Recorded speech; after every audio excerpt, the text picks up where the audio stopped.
Welcome, everyone, to another MusicConnects Series. We have a very special episode for you this week. I'm joined by the Arapahoe Philharmonic's former composer in residence, Jonathan Bingham. Welcome, Jonathan. Hey, Devin. Thanks for having me. So, Jonathan won the Arapahoe Philharmonic Composer in Residence just a few years ago. He's been resident also with Boulder Symphony. He's been recognized all over the world for his use of electronic and acoustic instrumentation. Some of Jonathan's more recent compositions and projects are the Concerto for Violin and Orchestra, the Lessons of History, which is based on the book. Jonathan holds degrees in composition from Howard University and New York University. And he works between New York and Los Angeles. And right now, I believe you're in New Jersey. And also on chat, Jonathan Bingham will be here and I will be here. If you have any questions or comments, feel free to shout out to both of us. Jonathan, I just wanted to start this interview with, just getting a sense of what you're doing now. Well, right now during this quarantine, when the quarantine started, as you can imagine, there were a number of artists in the world, filmmakers and such, who wanted to get their work out there. There was a perfect time to do so since everyone's online these days. And so I had a number of films to score. I think it was 3 and then one little commercial spot that took up most of my time. And after that, I got into my own passion projects that I wanted to continue, and hopefully we could push those towards 2021 at some point. They'll be premiered. This year I was supposed to premiere the Lessons of History that you mentioned, and that got postponed. So hopefully that'll get a premiere when concerts open up again. Let's talk a little bit about the Lessons of History, because we're going to get into some artwork. You've collaborated with some painters. You do some film scoring. For the Lessons of History, for those who don't know, it's a book written about 40 years ago by Will and Ariel Durant. And it's quite relevant right now that history repeats itself. The Huxley quote that men who do not learn very much the lessons of history is the most important lesson that history has to teach. And you mentioned your dad was a big fan of Huxley. When we talk about a musical composition, just by the nature of a theme or a motive, it repeats itself. It has to come back. It's transformed and it's developed, but it always comes back. Can you talk about how you represented history musically or this book?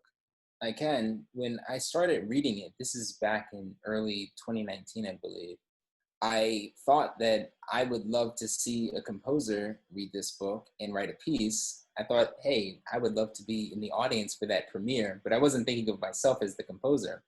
And as I turned the pages, I got an email from my friends Invoke, the performers of the piece, and they commissioned me to write a piece based on history. They have a concert or a commissioning series where they commission American composers to write a piece based on American history. And as I was reading this book and believing that it should be a piece of music, I thought that the call came to me to write this piece. I guess it was going to be me. So I started writing right away. And as you said, history being repetitive, the book mentions that, but in a very specific way. It says that history does repeat, but only in outline and in the large, meaning that it's not going to repeat every day. If you look back the few millennia that we've been here, then you'll see the repetitions. And I wanted to show off that mankind goes into certain trends. Those trends build up, they thrive, and they get to a point where they collapse, or at least that society collapses. And then from that, something else, a contrast, a new way of life, that starts, and that begins to grow and thrive and then die. And then we swing right back and forth on this pendulum. So that's what the music does. It goes back and forth between two contrasting sections. They each build up to a climax. It falls apart, and then it repeats back to the subsequent. And that's going to come out. It was commissioned by a string quartet, Invoke, and people can check that out at invokesound.com. And I understand that recording is in process now. The score is complete, and now the recording has to happen. That's true. It was supposed to premiere April 5th at Stanford University, but everything closed down right at the end of March, so we just missed it. And at some point, they told me that they will premiere it. It might end up being an online premiere. We'll see. I told them that I'm open to either way. I'm just happy to have been able to work with them. They're a stellar group, and I've known them for years, and I've always been waiting for that call to see if I could work with them. So I'm happy to be able to write that piece. So one of the things that you do a lot of, and we've done a little bit of together, is collaborating with painters, whether that be over a period or a process or in a live setting. I believe we have some footage of you collaborating with the painter Peter Triantos. And actually that piece of art is sitting right behind you, happens to be sitting right behind you for those who are interested. And we're just going to play a little bit of that and we'll come back.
So that was really inspiring and incredible how he was creating a visual representation of what he was hearing. And it's my understanding that he, as a painter, didn't want to know or hear anything. He didn't want to know anything about what the music sounded like prior to that live performance process. Well, that was my instruction. He had asked to hear a bit of it, and I said no. Originally, I was going to have the first movement to that string quartet, which is a bit easier, but it's also a bit shorter. But when we had talked about the size of the painting, originally it was supposed to be on I believe a 9x7, which would have been almost twice the size of this one behind me. Then he said, well, if I'm going to do that, then I need a few extra minutes. So in the first movement was around 6 minutes or so. So we ended up doing the last movement, which was, I think it's 7 or 8 minutes. And he hit me up and he said, can I just hear maybe the first 30 seconds of the piece? And I told him no, because I was advertising it to everyone that the painter hadn't heard anything. I was even hesitant to give him some of my previous work because I didn't want him to get part of the sound. But through our talking, we were able to strategize a way that he would be able to create a painting within 7 or 8 minutes without hearing the music. Do you see visual elements when you're listening to music in your head that you're putting out down to manuscript paper? Personally, for me, no, I don't see visual elements. I'm more of the guy who I just start, and whatever comes out onto the page, I just work at building it over time. For him, he does have a few strategies as far as painting. He has a number of different aesthetics. You'll see him, he gets into the more pop art that might be reminiscent of Andy Warhol. He also gets into the style behind me, which is reminiscent of Jackson Pollock. So he has his own strategies. He has his own strategies to throw the paint. You know, he was teaching me how he curves his arm and throws the paint on the canvas. The one behind me, he did say that he was going to start out with building the background first. As you can see, there's some black in there, and that black kind of crosses out. And that was the first section of the movement. It's a ternary form, so that's 3 sections. So he spent the first section, which is fast, just with black paint. And as soon as he noticed a digression in the music, that's when he took the canvas off of the wall and he put it down onto the floor, and then he changed colors. I noticed that when the music got a bit softer, that's when he stopped using black and he started using blue. And that was what he used to pour on smoothly. And then he takes his brushes and his scrapers and he kind of smears it, which gives it this little fire look. I see flames. I don't know how anyone else would interpret it, but I saw this. That's where the explosion in the painting started to happen. So the question is, because in a minute here, we're going to play another piece that you did from Quaternity by another painter. So the question is, across different painters, are there some common threads that they're finding in your music? And maybe before we play the video, do you want to say a little bit about this collaboration with Will Day and the creation behind the work of art and the piece of music? Right. Will was a different scenario because I hadn't met him in person and he was not going to be painting live. Instead, I started by looking at his artwork. And from that, I started to write the beginning of Quaternity. And didn't he hear some of your music as well? Yes. I believe that I sent him the beginning, or at least from my computer. It was just a MIDI file. And then he would paint to that. And then I would see what he would paint, and he would influence me to write the second section. And we went back and forth like that. It wasn't a daily habit. It was more so I worked with it for maybe a month or two and then sent it back, and then he'd do the same. Well, I mean, he probably wouldn't take a month, and making a painting is a little faster than making. Did you enjoy that process more where there was a back and forth, or do you more enjoy the process of just composing and then letting others be influenced by that? I'm open to both. I really liked looking at his work. I mean, that was my first time doing it. You've known from the past that I'm not much of a programmatic writer, at least I wasn't when you and I met. So when when I got a chance to look at Will's work, it was a bit of a novelty. And for me, I'm always welcome to that. I've noticed that in the past, when you start a certain style in composition, you can bet that within a few years, you're going to change it. So I knew that change was coming. So I was totally open to working with how Will and I worked. So here is a little background video behind the scenes into the creation of Jonathan Bingham's Quaternity with visual artist, painter Will Day.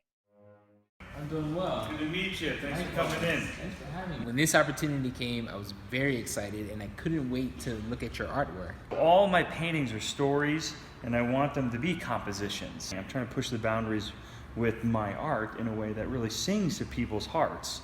That's not your traditional way of looking at a painting. You know, you listen to Debussy's music, it kind of looks how Monet's paintings look. I looked at your work and was just very excited. This is going to be something that just, I think, goes seamlessly.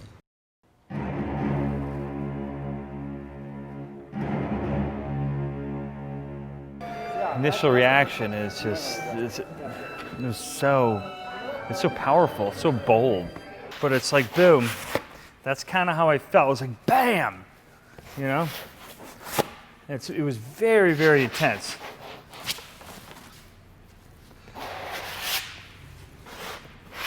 Trying to feel the different instruments, you know, the highs and lows. Harmony means to me many different shapes and colors.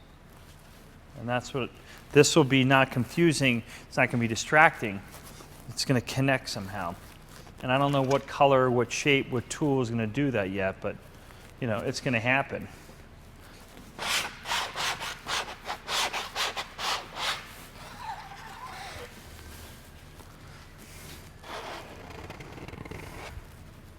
So often we're playing music that was written 100, 200 years ago, so I can't really communicate with the creator, with the source, with the composer.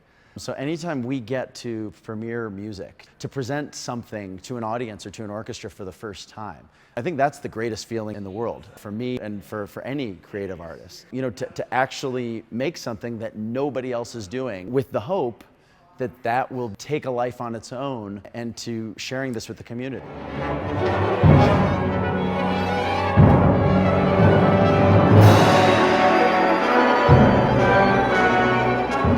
This is my interpretation. There's different numbers, different scores, there's different rhythms from left to right. As I was sitting in the audience, I really wanted the bold strokeness with the softness of the colors to really sing to you. Mm-hmm. And the last 4 minutes of the composition is what really drove me with that number right there. Mm-hmm. And as I was listening through it several times, I love black is this really powerful statement, and some of that, some of the different instruments in the orchestra hit me, and I wanted that to make sure that there is a three-dimensionality to this painting that really, I think, grabs your attention and just says, I'm here. But then it slowly diverts you to a different way to look into the canvas. And that's where the softness of the blues and the pinks that are very masculine and feminine, that really hopefully sings to your heart. So something that you touched on earlier was your taste and preference for this idea of absolute music. Just some of the themes, some of the titles of pieces that you've created: monograph, episode, dichotomy. There's not much description there, like you know, like A Day in the Life of the Artist, or the Pastoral Symphony, or any other work that was created with some kind of visual or programmatic or literary representation in mind. Do you lean more towards the idea of absolute music, so music for only music's sake, or is that just something that has happened by chance? When I got into music, when I got into classical music, the open door was through film music. I had no idea that composers were being commissioned to write for orchestra. I thought that if you were going to write for orchestra these days, you were going to have to be commissioned to do something for a visual project in some fashion. I found out that I was wrong. And the one thing you can count on is change. So when I got into the concert hall and started composing, I thought to myself, well, I've thought that you needed film this entire time, but turns out you don't. So I took advantage of the new strategy that I could possess at the time. As time went on, and that brings us more to now, I have to say that I'm in a bit of a transition period where now I am looking for inspiration in other fashions. So the Lessons of History, that was a book. I'm doing a little passion project now, and we'll see if it gets off the ground. But again, it's from a book, and I enjoy how authors have been conveying what they have been feeling based on their society, and I want to be able to show that in music. But that's something very new. I have to say that I'm still probably in the camp of non-programmatic writing. One of the things that you are doing is called Cool Story.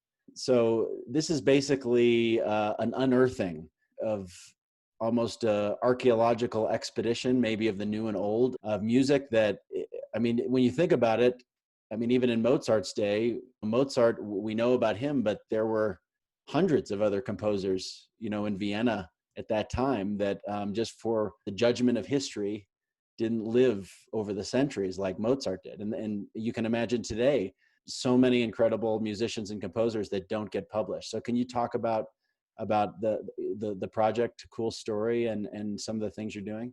Sure. In 2010, I premiered my first work ever, and also on the program, there was a string quartet by a composer named Mark Fax. Mark Fax died in the 70s, and his string quartet, I'm not sure had ever received a performance before that night. I heard this quartet. I had no idea it was going to be on the program, and I loved it, and I continued to listen to it throughout the entire decade. So I tried to get in touch with the right people to obtain the score, and nobody had it. So at the end of 2019, I decided that instead of waiting for someone else to take up the score and to record it, to publish a recording, I thought to myself, well, I can do that myself. So I started the project Cool Story to be able to continue research for these works that have never been published or perhaps have never received a performance, and surely that they're not online as far as the streaming services.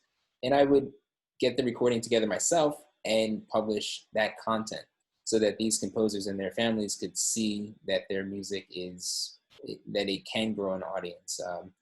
I felt that this particular piece was a work that could be enjoyed by most people. I mean, it's not so avant-garde to where it's only going to stay at an academic society. I thought that this was a perfect work to be able to bring to a larger audience. And we're still in getting the manuscript into digital form. We're still in that process. But once that is finished, which we're almost done, then we'll be able to give it to the musicians and start our recording. It's my understanding, Mark Fax, he's a composer of operas, orchestral works, chamber music. And supposedly after his death, all of these scores were accidentally thrown away. Yeah, that's true. I was speaking to Howard University's Dr. Mickey Terry, and he was telling me the story that one of the custodians came into Mark Fax's office and threw out everything, not knowing the gold that he was just trashing away. So that music was put into the trash, pretty much everything from what I was told. I believe he has 2 operas and a few orchestral works, and of course the string quartet as well, which was thrown away. And it was one of Fax's colleagues that looked in the trash can, just walking by, and said, "This doesn't belong here," and picked everything out, which was enough paper from what I hear, to make you hug. Wow. And that it was put up at Howard University, and it's currently in the process of being transferred to Georgetown University. But as far as recordings, I believe I'm the only person that has gone forward to try to produce a recording from it. His music has been performed at Howard a few times by the students. The choral director there is still performing his works, but I believe that it has stayed on the Howard University campus. That's great. Is there, in addition to Mark Fax, out of Cool Story, is there one composer you would recommend people hear who probably they haven't heard? Absolutely. Mark Fax taught a composer who's still living named Adolphus Hailstork. He also taught Dorothy Rudd Moore, which I was just introduced to recently during this quarantine. So I've been enjoying her music. Her music is online, at least on YouTube. Adolphus Hailstork is also there, very easy to look up. I've been enjoying their works greatly. Well, Jonathan, it's been great to have you on our MusicConnects series. And for all of you listening, all of the things we do with living composers and all of the 3 or 4 commissions we've done with Jonathan are not possible without your support. So if you're able, please consider donating. The information is right down here. Jonathan, it's been so awesome to speak with you today, and we're looking forward to more collaborations in the future. Absolutely. Pleasure's all mine.